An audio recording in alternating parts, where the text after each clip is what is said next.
Genèse chapitre 11. Toute la terre avait une seule langue et les mêmes mots. Comme ils étaient partis de l'Orient, ils trouvèrent une plaine au pays de Shinéar, et ils y habitèrent. Ils se dirent l'un à l'autre, « Allons, faisons des briques, et cuisons-les au feu. » Et la brique leur servit de pierre, et le bitume leur servit de ciment.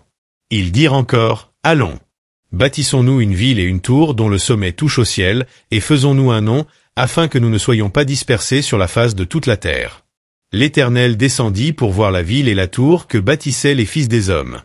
Et l'Éternel dit, « Voici, ils forment un seul peuple et ont tous une même langue, et c'est là ce qu'ils ont entrepris. Maintenant rien ne les empêcherait de faire tout ce qu'ils auraient projeté. Allons, descendons, et là confondons leur langage, afin qu'ils n'entendent plus la langue les uns des autres. » Et l'Éternel les dispersa loin de là sur toute la face de la terre, et ils cessèrent de bâtir la ville. C'est pourquoi on l'appela du nom de Babel, car c'est là que l'Éternel confondit le langage de toute la terre, et c'est de là que l'Éternel les dispersa sur toute la face de la terre. Voici la postérité de Sem.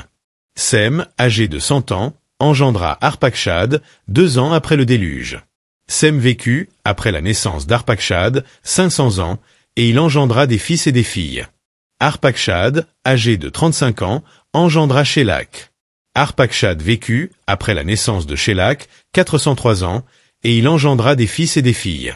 Shélak, âgé de 30 ans, engendra Héber. Shélak vécut, après la naissance d'Héber, 403 ans, et il engendra des fils et des filles. Héber, âgé de 34 ans, engendra Péleg. Héber vécut, après la naissance de Péleg, 430 ans, et il engendra des fils et des filles. Péleg, âgé de 30 ans, engendra Reu.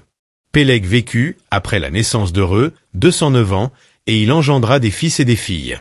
Reu, âgé de 32 ans, engendra Serug.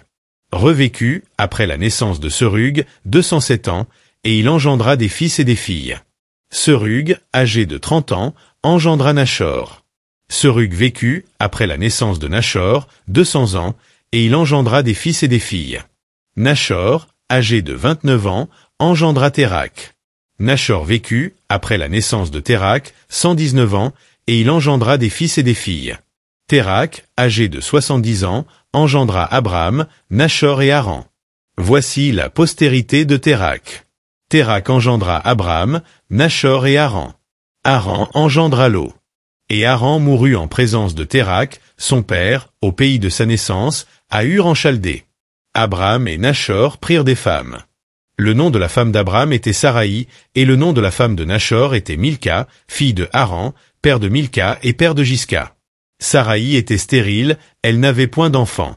Térak prit Abram, son fils, et Lot, fils de Haran, fils de son fils, et Saraï, sa belle-fille, femme d'Abram, son fils. Ils sortirent ensemble d'Ur en Chaldée pour aller au pays de Canaan. Ils vinrent jusqu'à Charan, et ils y habitèrent. Les jours de Térak furent de 205 ans, et Térak mourut à Charan.